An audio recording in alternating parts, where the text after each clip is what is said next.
expectancy and anticipation. If you're going to be honest, then you must deal with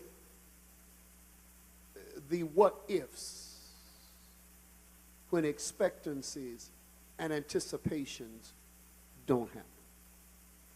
If we're going to talk to you honestly about expectancy and anticipation, it would be spiritually and intellectually dishonest not to deal with the disappointment that comes when expectations do not come to pass.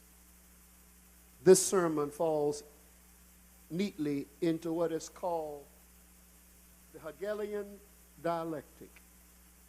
What in the world is that? That was a German philosopher whose name was George Hegel, who developed what was called a dialectic. And it's not nearly as complicated as it sounds. Most things are not. But Hegel said that there are three principles, three philosophical principles, by which basically all of us live. There is the thesis, there is the antithesis, and there is the synthesis. All that simply means is the thesis is the idea, the concept. The antithesis is its opposite. And the synthesis is the truth that results when you put the two together. So we have this morning our thesis, expectancy, anticipation, looking for something, believing for something, expecting something, hoping for something, grabbing a hold of something positive, powerful, miraculous, magnificent. But if you're anywhere around my age, you know there's always the antithesis. There's always the opposite, the hurt, the delay, the detour, the disappointment, things not coming to pass. So let's see if we can find a synthesis this morning to take home with us. What's the thesis? Well, the thesis is this man who is introduced to us in this pericope, whose name is Jairus. Now, Jairus is a ruler or an administrator of the synagogue. That word means assembly or house of prayer. When the Jews found themselves in the diaspora, they were away from the temple, so they had to construct for themselves local houses of prayer where they would meet every Sabbath to pray and to hear the reading of the Torah or the reading of the law. So there was in this community and the rulers of the synagogue, they were not clergy. They were not priests. Their function was administrative as opposed to priestly. The role of a ruler of the synagogue was to be the administrator, to take care of the building, to order the services, to make sure that everything was done decently and in order. He was an important official in the community. But there was a great need in his life. An awful disease, an awful sickness had found its way into his home and attacked his baby girl. She was 12 years old, and this was not a normal childhood disease. I think every child I've ever heard of has an ear infection sometime in their life. And all of our baby time diseases. But no, this was not a regular childhood disease. This disease was threatening the life of this child. Interestingly enough, in Matthew's account, he says she was already dead. Luke said she was lying at the point of death. And Mark says he came to Jesus, and I don't know where the ushers were, and I do not know where the greeters were, but he broke up the service. And he rushed to Jesus and fell down at his feet. Now you need to get this. Here's an important community official, but he has a need in his life. And he bows before the Lord, but he bows in such a way that his forehead is touching the ground. And he says to Jesus, my daughter is sick or dying or dead or almost dead. I need you to come and heal her. Oh my God, I wish to God that I was watching yesterday, and this is out of natural order. It is not for the parent to bury the child. That's out of order. And I do not know. I cannot stand here and claim to know what it is like to bury a child because I have never walked that awful, awful road. And yesterday when I saw that mother wail over her child, I said to the clergy with me in the pulpit, that's her baby. The death of a child. And I wish to God that anything that would happen to my 3 children would happen to me. And any sickness, any disease that would come upon them, oh God, let it fall on me, not my children. There are some pains in life, watch this, that in somebody else hurts you more than it does them. When a baby is sick, you're sicker than that baby. When a baby has a fever, when a baby's in pain, the parents bear the greater burden of that sickness. And so this man cried out to Jesus, save my child. Come and heal him. Now, Jesus did not respond verbally. He immediately got up and started moving toward the man's residence. Now, this man didn't have the same faith as the centurion. Do you remember the centurion said, just speak the word? But I need you to know you don't have to try to imitate somebody else's faith. You need to meet the Lord where you are. You see, there's something you forget about the Lord. The Lord doesn't do cookie cutter spirituality. He knows your strengths. He knows your weaknesses. He knows your predilections. Don't try to imitate somebody else's faith. Wherever you need the Lord, he'll meet you right there. Sometimes we want to act as if everybody has to be the same. It is not so. All of us are different, and the Lord respects your individuality. And by the way, you do not have to tell him of your weaknesses. He knows what they are. And all of us have them. Why don't we stop pretending? And you know what? And strong faith is not always strong on the same day. How many of you sitting here, some days you're as strong as you can be? You're casting out devils and walking in victory and pulling down strongholds, and the next day you can't hardly get out the bed. How many of you know this thing is up and down? You don't want to admit it. It's not always the same way. He said, come to my house. And so Jesus takes up, and a crowd follows him. But now you remember from last week, there was a delay. There was a woman who messed things up, and she touched the fringe of his coat, and Jesus stopped. And the last thing he wanted was for Jesus to stop.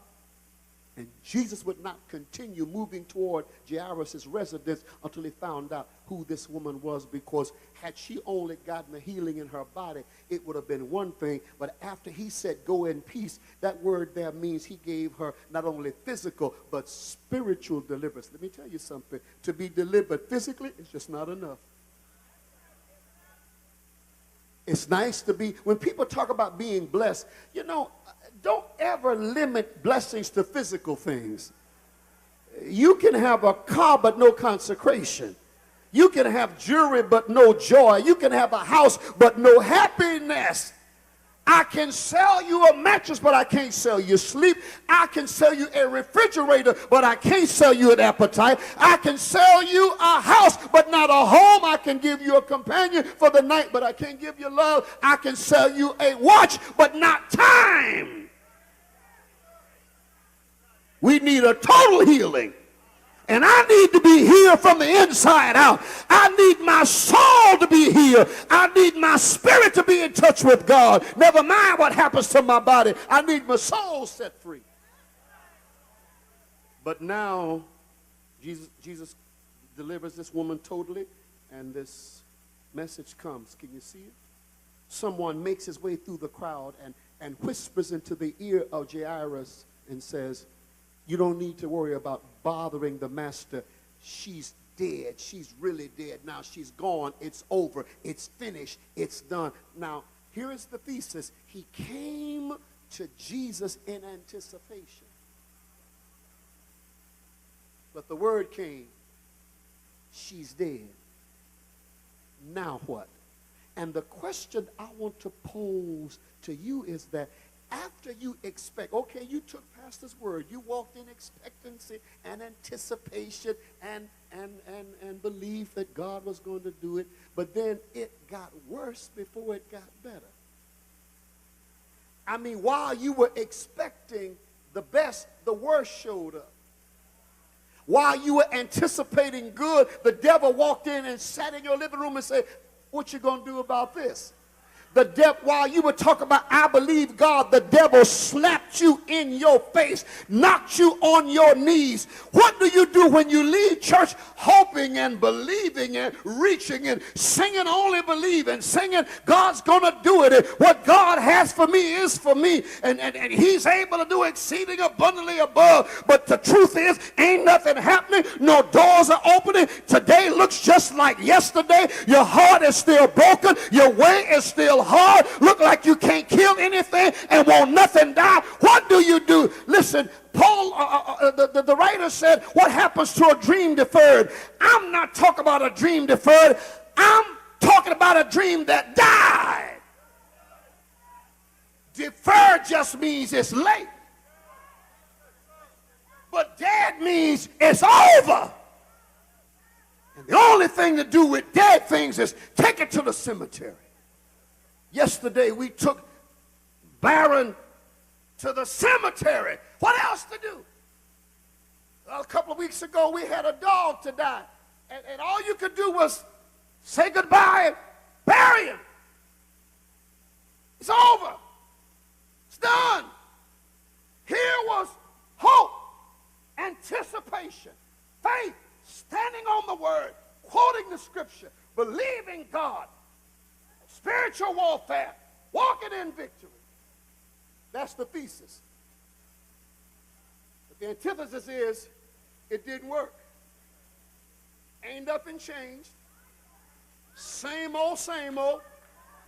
2015 looks like 2014, like 2013, like 2010, like 22. Now what, bruh preacher? What you got to say now? Well, the Bible says Jesus overheard what they said. But actually, if you look at the Greek, it means a little more than that. He didn't just overhear. The Bible said he disregarded what they said. That's what you said. He didn't pay it any attention. In other words, he said, don't worry about what you heard. Do not be afraid, only believe. And I came to church this morning to tell you, when you've hoped and hoped and hoped and hoped and nothing worked out, I have a word for you. Stop paying attention to what people are saying. Stop paying attention to the bad report. Disregard it, diss it, put it down, delete, ignore, cast it aside. The Lord has another word for you. Only believe. But then Jesus told the crowd, y'all quit following me. Now, but it gets worse than that, Beatrice. He said, not only do y'all quit following me, I don't even want all the disciples. I said something right there. I just want Peter, James, and John. Now that's the first time he pulled them out. He pulled them out at the Mount of Transfiguration.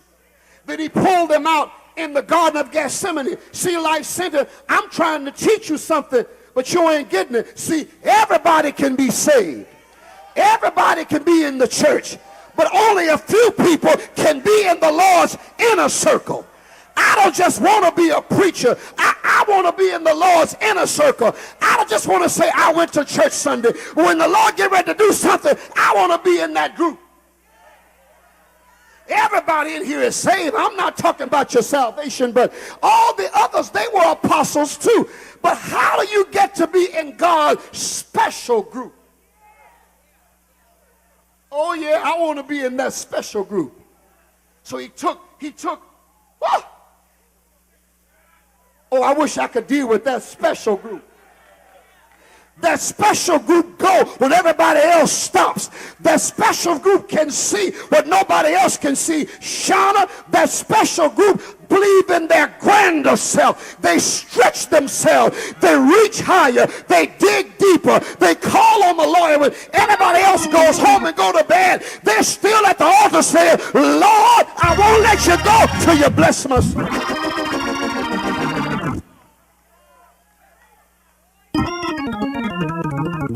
Would you like, come on, Lysander, would you like to, for the Lord to do something and say, y'all can't come? See, we got this thing, watch this, listen to me now. See, we think we big shots because we'll say, watch this, I'm not going to church tonight. That's fine. I'm cool with it now. It took me 35 years, but I'm cool with it now. And I'll tell you why. Watch this. I don't do Bible study. That's fine. See, here's what I thought. I thought you were making the choice. But it might have been the Lord. See, when the Lord gets ready to do something, he might not want you there.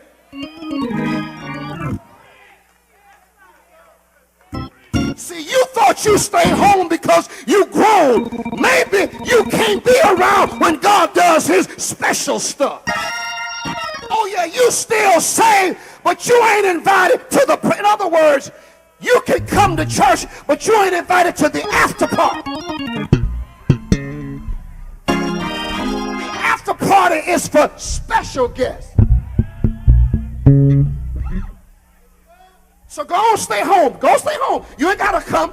I want Peter, James, and John. I feel like preaching. I've been trying to bring the 9 in, but maybe the 9 ain't supposed to come. And then he walked in the room and he said, now let me tell you why the majority couldn't come. Because the majority saw she was dead. And they were what you call mourners. And they were playing the flute.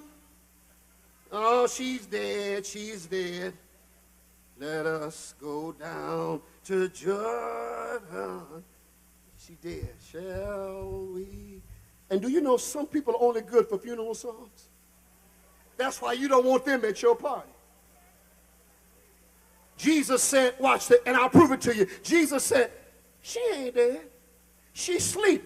See, folks that don't have any faith laugh at faith. She ain't asleep. He's stupid. He dumb. See, when folks don't have faith, they make fun of people that have faith. They can't see it, and because they can't see it, they make fun of it. They try to tear it down. Why did Jesus say she was asleep? Because ain't nobody dead to Jesus. He can call the dead from the grave. So he put them out. Y'all going outside somewhere. Going outside with that. Take that noise out here. Get out there. Get out here. And he said, Talitha Kuma.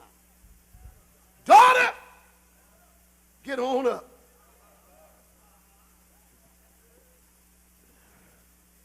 Get on up. You thought that was James Brown. Jesus said, get on up. And guess what, Gene?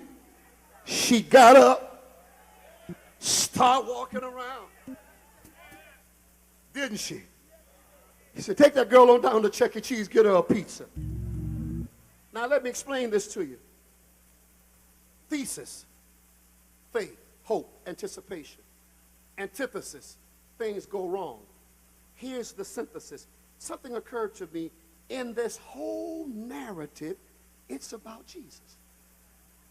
The whole narrative. The whole narrative. It ain't about the dead girl. See, your deliverance is never in your situation. No matter how good or bad it is. See, it ain't your dead girl. It ain't your dead marriage. It's not your bills. It's not your sickness. As long as you're there, you're going to miss it. Watch this. Listen to me carefully. See, the thesis is your anticipation. Hear me. Hear me. The antithesis is the disappointment. But if you say, If Jesus is your thesis, there is no antithesis. Because ain't no opposite to Jesus. If I say Joe Louis, you can say Muhammad Ali. If I say D.L. Moody, you can say Billy Graham. If I say Peyton Manning, you can say Drew Brees or Tom Brady. If I say Paul Morton, you can say T.D. Jakes. But if I say Jesus,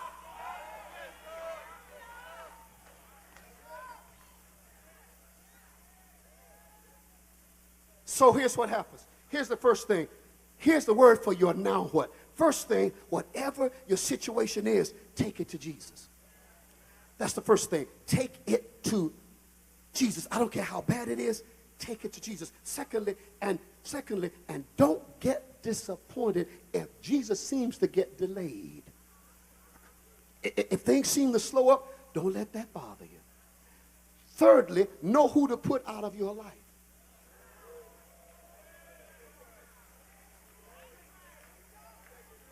Now listen, sometimes the thing that you have to put out of your life, listen to me carefully, is not outside of you. Sometimes it's inside of you. Sometimes you got to cast the devil out of yourself. Anything in you that makes you believe the Lord can't do it, cast it out. Anything that brings doubt in your mind, cast it out. Anything against the vision God gave you, cast it out. Anything against the word of God, cast it out. Anything against the promise of God, cast it out. Anything that makes you sad and steals your joy, cast it out. Put it out, put it out, put it out. And listen to Jesus. Be not afraid, only believe. And finally, expect him. Expect him, because of who he is, to raise it up. Dead hopes, dead dreams, dead situations. Expect Jesus. Expect Jesus. Listen carefully. Don't expect the situation to change, expect Jesus to change it.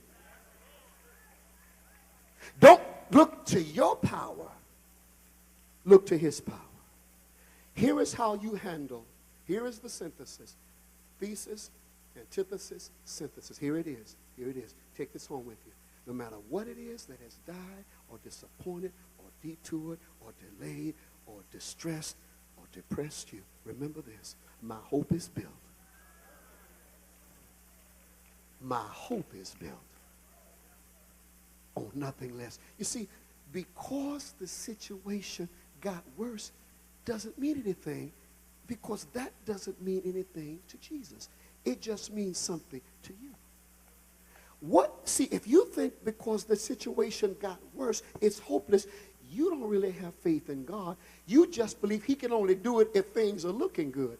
What's that old saying? As long as there's life, there's hope. But with God, there's hope even if there's not life.